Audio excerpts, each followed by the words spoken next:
All right, so we are right back into another Dragon Ball Super card game video. This time, I'm again not alone. It's like I'm not doing my own channel. I'm making other people make my content, apparently. But I am here, not alone. Hey, hey, Jaleel, hey. What's up? Hey, what's up? Yeah. I am here with another deck. This one is from, every so often I have stupid brain. Richmond. And this one is the Oob from the Open, and that went undefeated, right? Yes, sir. Cool. All right, so we're going to go right into it. But before then, you want to introduce yourself? You want to say some here and there? What? Of course. I'm Jaleel Williams from Team 7 Star and New Bern, North Carolina. If you want to check my Facebook out, message me about this deck. Any further questions, feel free to. Okay. Sounds good. Wow, that was nice and simple. All right. Yeah, pretty simple. Right. For those short, sweet. Exactly. So for those who don't know, of course, this is Oob. This does have the World Martial Arts booster stuff in it. I took a look at it when I was doing. Well, I didn't do the top 16 for.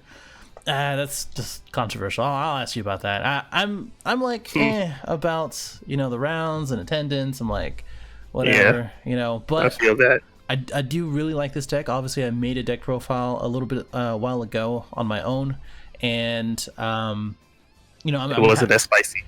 Yeah, it wasn't. Honestly, it wasn't. It was nice and skeletonally, if that's a word. And I'm glad that at least Oob has some showing and can compete basically. But finally, yeah. Why did you pick this deck over like Skillless or Yellow Broly or anything like that? Well, honestly, I was thinking about falling into the meta until I saw that World Martial Arts booster pack tournament stuff, and I was like, wow, this Videl is actually really good. Oh, yeah. And so I scrambled all my money to pick him up, and I started playtesting. And I was just running the base build that you had, and then I was like, all right, so this is actually pretty boring. And then they came out with the expansion pack from the anniversary box, and it said the 4 drops for the blue leader. Yes. So I just connected the two together, and then there we go. We had Oob Ultra Instinct finally. That didn't take like 7 turns. So for those who, well, I guess we can come back to this, but as you said, that does have the Path of Infinite, right, from the anniversary set, and as well as Ultra Instinct, which is both stupid good. So the reason why I didn't put the, and this is nothing to you, but the reason why I didn't put this in the original deck profile that I had is because Eggman did it, and I was just like, well, I can't do it now. So I was just like, well, oh well. But I'm glad again that it has some success, and so okay, you saw this one. Initially from where? Do you think you took the skeleton from mine and then added this in, and then did you have any other help or inspiration or anything like that? Yeah, from my teammates at Team 7 Star, we play tested a whole bunch. Paul Delia and Teague Woodcock. Oh, I've seen his Mr. name. Android. Yeah. Well, Mr. Android. I'm very aware of both of those names. Don't worry. Yeah, I mean that's really good. So you built this out, you played it out, so you play tested it, and kind of, I mean that's pretty much the major thing. We can kind of go through the deck itself, but you can kind of lead it if you want to explain it from card to card or the basis or whatever it may be. All right, let's start from the bottom, with the extra cards. Okay. All right, so run 4 of Senzu Beans and Dimension Magics, the stables in blue, of course, for good reasoning. Senzu Bean to help with, aggressive turns. Dimension Magic, keep yourself, ready for anything. Taking a life, Sparking 5. Didn't really use Zeno button too much. I was curious about that. Well, just in case someone maybe skillless and I wanted to tap out and they had a big turn. But I did not see any skillless, sadly, except until I got on stream, and everyone knows how that went if they watched it. Oh, okay.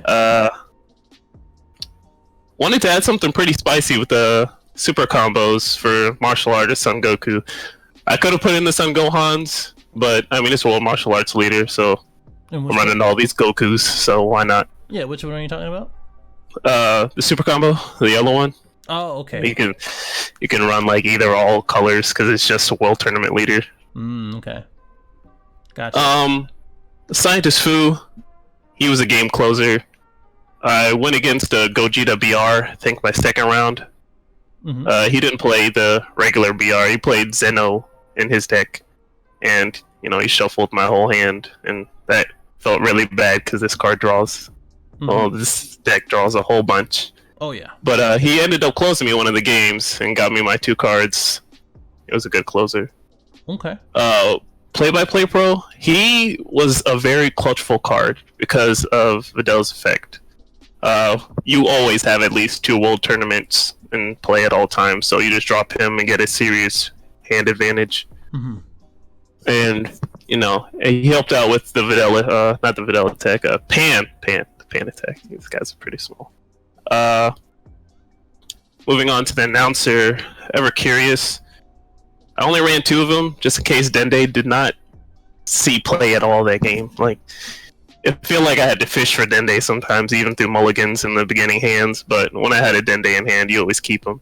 And then the 2 spicy boys next to my announcer, we got the Ultra Instinct and the Path to Infinite. So how the play would go is Vidal would be dropped on like turn 2, get the Hercule out, and then get the Pan out after that, and then turn 3 is where stuff would start to go off. Just swing with the Pan. Usually 9 times out of 10 they'd negate the Pan. I'm fine with the Pan negate. Just stop negating the Pan. Don't negate Pan. Oh, they're gonna do it. They're gonna do it. So they probably negate the first attack. The second attack, I try and combo a whole bunch. I try my best to get them at 3 life. That's the game plan. Trying to get them at 3 life. Sense of Being on Pan, if they didn't negate the first one, put her at 30 base power. And then she's attacking again. Dual attack. Play the Play-by-Play Pro, draw 2 cards, see what I get from it. And swing with Pan again.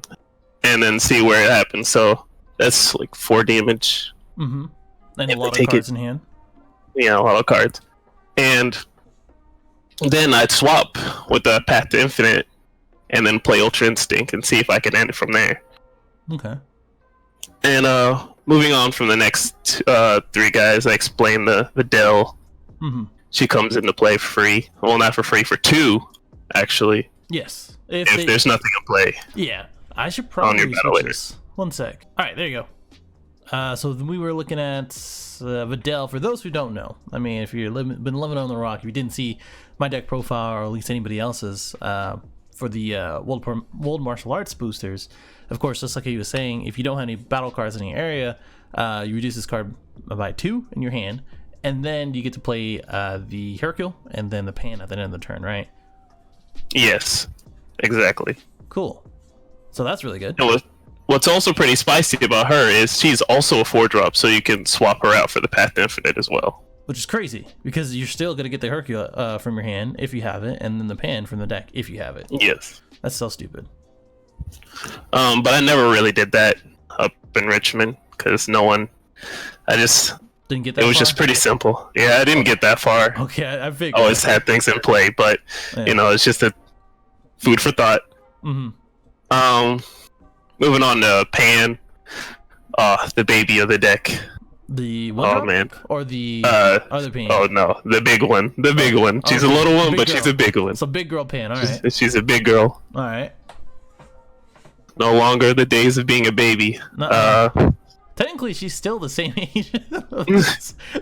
Yeah, but one's bigger than the other. Yes, yeah. No, okay. You're Especially when Grandpa's on the field. Exactly. He's got that moral support. So this woman is I'm gonna call her a woman now. A 25,000 double striker dual attack, and then you get from Hercule the barrier, of course, and then you untap 1 and draw 2. Yeah, draw 2 when she's played.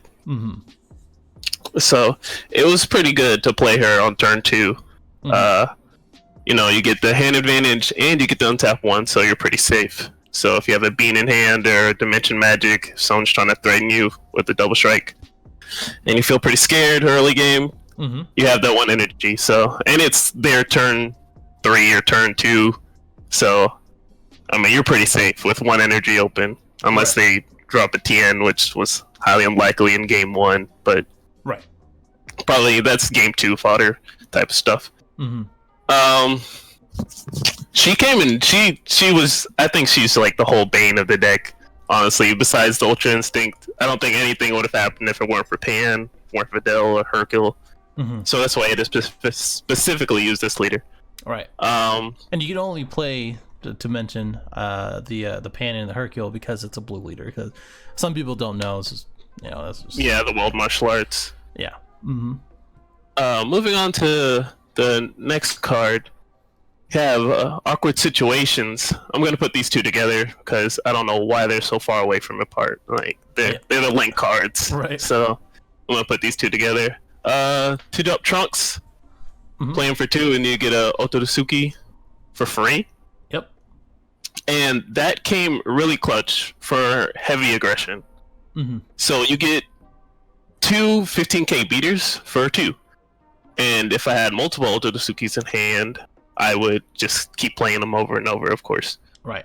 But he came in clutch just in case if Pan got removed because they saw her as a threat.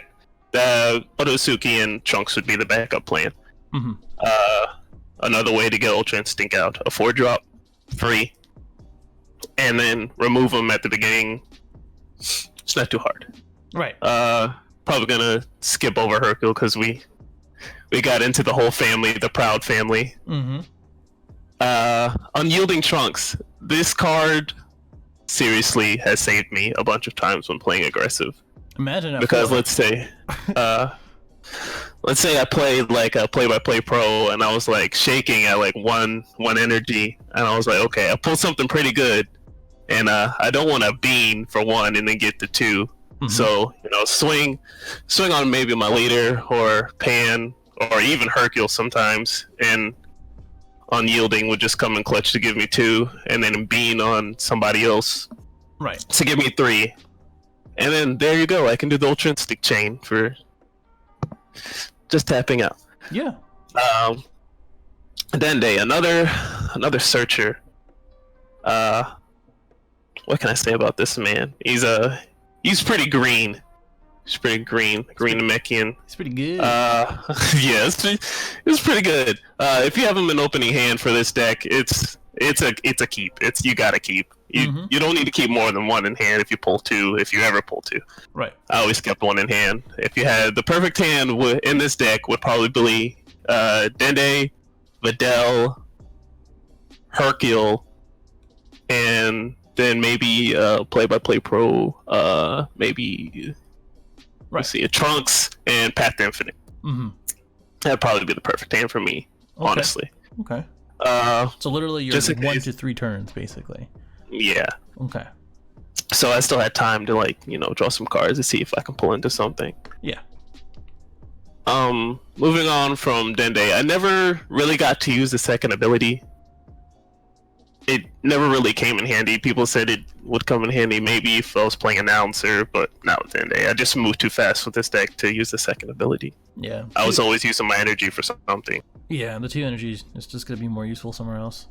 Yeah. Just not in Oob. He's a little faster for that. Awakening Talent Pan. Oh, yeah, she came in clutch against one of my matches against Shenron decks. They do not like to hit you at all. Oh, yeah. 100%. So I had to hit myself to get myself to be stronger. That makes sense. It's like a Goku Black thing there. Okay. Right? Like, with this pain, you get stronger. Right. And then we have the Kais, which is also searchable by Ever Curious. It's always something I've always loved. Yes, I loved East Kai. He actually won me a quarter of my matches because I had to go in on my leader. Because, Ultra Instinct does 3, but it kind of leaves them at 2 if they're in a sticky situation. But yeah, I would just... So what would happen for the East Supreme Kai players, I'd usually have 4 life, and Oob's ability is you can activate main, bounce something back to their hand, and get +5. So that's another card in your hand that you can combo with if you have your energy untapped. But I would just, if I knew I could finish them when they're at 2, I would just take 3 life. Energy's tapped out, and they're at 1 or 2. Just give myself a big boost, and with 3, I should be at like 25, I believe. Yeah. No, that should be 30 because it's 5 each, right? Yeah, it's 30. Yeah. But I usually got myself to 25 because I didn't want to get double strike myself. That's true. He's a big But I think way. one game I got down to. Yeah, I took myself to 1 and ended him. I think it was that Gogeta BR guy. Oh, okay. I do also want to give a shout out to Peter Yum Yum. I think that was his name. It was a pretty spicy name that he had in Richmond. Yum Yum? Peter Yum Yum. I think that's what it was. And I smiled when I saw that, and I was like, that is hilarious. He said it was a typo, but wow. It just when I fought him, it was pretty. It made me happy. Okay then. Yeah, he was at 2, and then I took almost all my life, and then I just went in, and going in is really scary because if like skillless, going in against skillless is the scariest thing to me.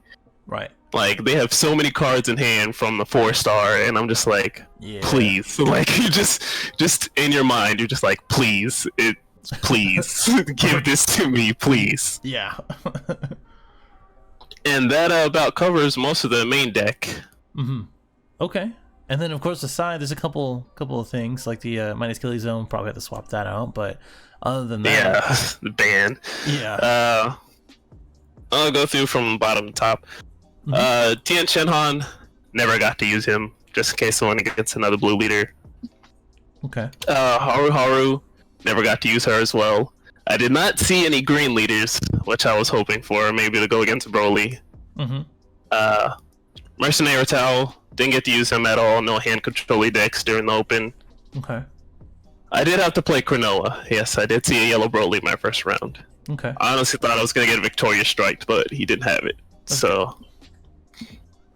So Cronoa was in control of the Sugesh. Thank God for this band. Right. You have to change his whole sideboard up. Yeah. Supreme Kai of Time. I went against skillless. I didn't want them to keep swinging with their Vegetas or any of the Krillins. I wasn't gonna have all that. Right. Minus Killy Zone. I only had to play him once against a Shenron deck that played Matado. I actually didn't know Matado could go off of a play and then to tap down something else. So I played a play-by-play pro for my first turn when I had Pain out. Yeah. He plays Matado and taps my Pain. I am in awe.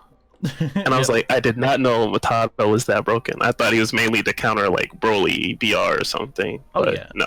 Oh yeah. He is good all around. So I played him once against a Shenron deck.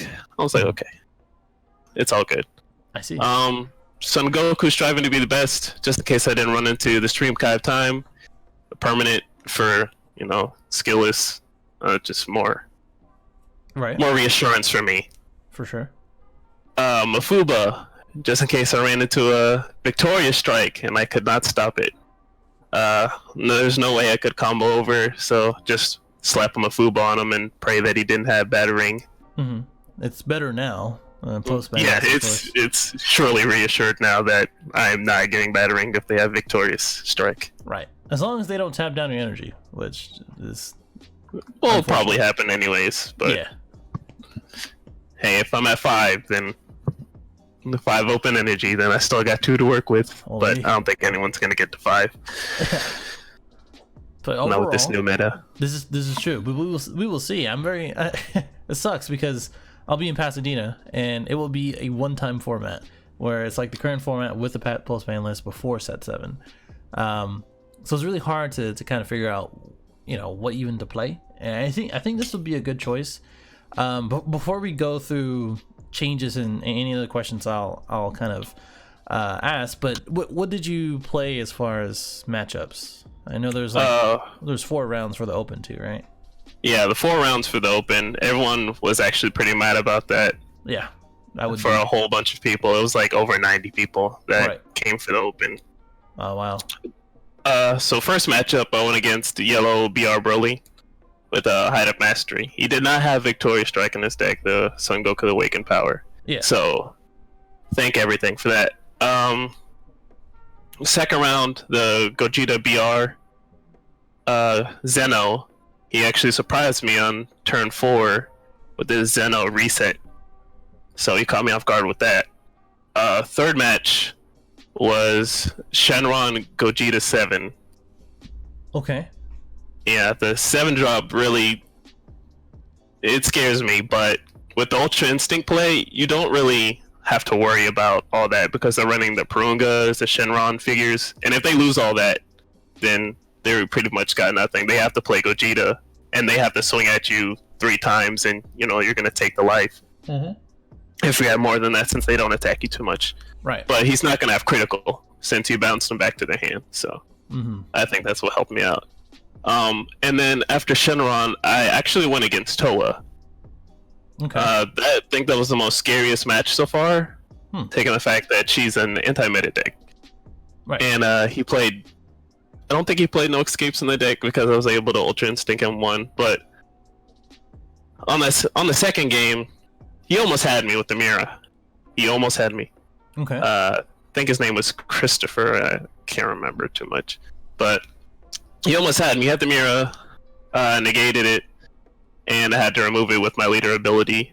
Mm-hmm. And since Toa did not draw a bunch, that's when I started to pop off. Because I played a Hercule. I needed to play something. I played a Hercule. And then I drew into 2 pans, the 4-drop pans. And I was like, oh yeah, I got him now. So played the pans, drew 2, my hand started to excel, he was on the defense, and I popped off from there. And I got my second game. And then, sure enough, after all that, I was undefeated, and I was like, wow, this is pretty good. Nice. So Gogeta, set 7, or set 6 Gogeta. Shenron Gogeta, set 6 Gogeta, Toa, and then Yellow Broly. Yes, all pretty, those were matchups. Yeah, all pretty good matchups. And you would think the Toa is probably the hardest one? Or no? Yeah, I believe Toa is probably the hardest one because she can run Toki Toki to get the No Escape Son Goku. And, that just eliminates the whole Ultra Instinct play altogether. So you just have to work on your pans and your Trunkses. Right. And it gets pretty hard after that if you don't have your spicy triple strike. Yeah. Or you could hardcast the 5-drop and then awaken it and do that way. But that's really the only thing. Getting the turn 5 is the real question. Getting the turn 5 in this meta is the real question. You got 4 negates and 4 sensitive beans. You got this. Yeah, it was a struggle, but okay. Well, that's the chance that you have to take, and that's the other thing I was gonna ask is, there's a lot of things that kind of answers this deck, which is of course No Escape Goku, which prevents the 5-drop being or able to bounce anything, the 4-drops, and then we have Dark Power Mass Saiyan for the pan play, of course, with Videl. We have Tien. So you can't untap anything. Same thing for Borgos, or else you lose the energy. Of course, it says choose up to 1, so you can always get around that. So if you did run into those things, do you feel like this deck would kind of crumble, or do you feel like you can kind of work around that? The deck doesn't get hurt by counterplays like TNs and stuff like that. If the Borgos is a problem, and if I'm awakened, bounce him to the hand. If TN's a problem, you just wait a turn. They usually play them on like turn 3. You just be aggressive and don't worry about untapping. And save the sensu beans in hand for when you do get aggressive. Okay. Because 9 times out of 10, they're only running 2, and they're probably going to run into 1 the whole game. Like, for me, they ran into 1 the whole game. Makes sense. Okay. Unless it was in life. The second one was in life. Right. Then we're in for some trouble, but that didn't happen. So they usually ran into 1. They played 1 TN against me. Alright, just wait 1 more turn. Just wait it out. Okay. And the best part about TN is if you hold all those senzu beans, that means when you're on defense, you can just use that. So you're at a base 20 power. Right. If you're on the Waken side, a base 15. If you're not. So Bandai likes to put their cards at 15 for 2 drops and whatnot. Okay. So I don't think any of the untapped potential power hurt me too much. Okay. Just the no escape was the real threat to the deck. Okay. I think I still have nightmares to this day. And so where were we? So we were We were saying basically the counterplays don't hurt too much, so that's good. And then Yes. you can kind of work around it. And so that's good. That's kind of good to know. A little more reassuring for those who want to play the deck. And I think that's really for any kind of competitive deck or deck that wants to be competitive. There's always going to be kind of an answer for it. So for this, is there any changes that you would like to make? Obviously, the Zeno button, maybe put a Mafuba there, or minus Killy, and as well as Cronoa are pretty much out as well. What would you like to see instead? For the new meta, I think I'd probably keep it the same. Yeah, I wouldn't remove the Zeno button. I never really got to see him. I think put in some more skillless hate of some type. Probably another striving to be the best in a main board. Okay. So you want to main that, okay. Yeah, probably main board striving to be the best. And probably for after this ban, get rid of minus Killy. Probably get rid of Cronoa since there's no more Sugesh. Right. Probably gotta figure out what the new black cards have in store for me. For this deck, I'll have to check them out. I haven't checked them out yet. Okay. But I'll probably switch some stuff around. Probably also Mercenary Tau. I never really got to see hand control decks, and even if they do hand control, I still have space and room to move around since I draw so much in this deck. Okay. And nothing else? I think that'll be pretty much it on it. To be honest. Okay. Probably drawing a blank, but it'll hit me later. It happens. Yeah, that's no problem. All right.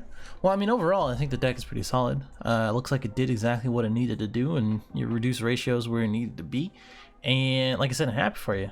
Do you have any closing thoughts, shout outs, things like that? Want to give a huge shout out to my team, Team 7-Star.